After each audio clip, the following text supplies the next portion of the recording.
Visiem labdien! Te ar jums Anatolijs, Gomoto. Nākamā figūra astotnieks. Šādi jāpildā figūra CSDD.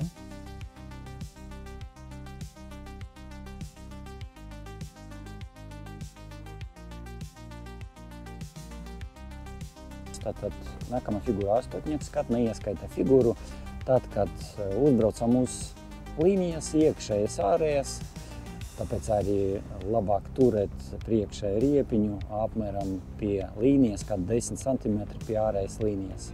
Neieskaita figūru, ja pieliekam kāju, ja neparadam kādu no virzienrādītājiem. Kā redzam, braucot iekšā, braucot ārā, ir jāparada virzienrādītāji. Mainot apļus, virzienrādītājus nevajag rādīt.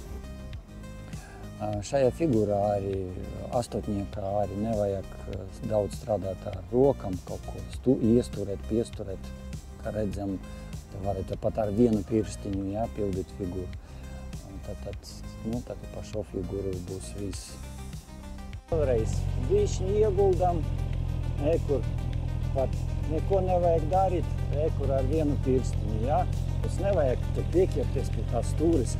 Ja pieķeras pie stūres, kur tā gāzīte attaisas vaļā, divus pirstus noteikti jātur uz sajūgu.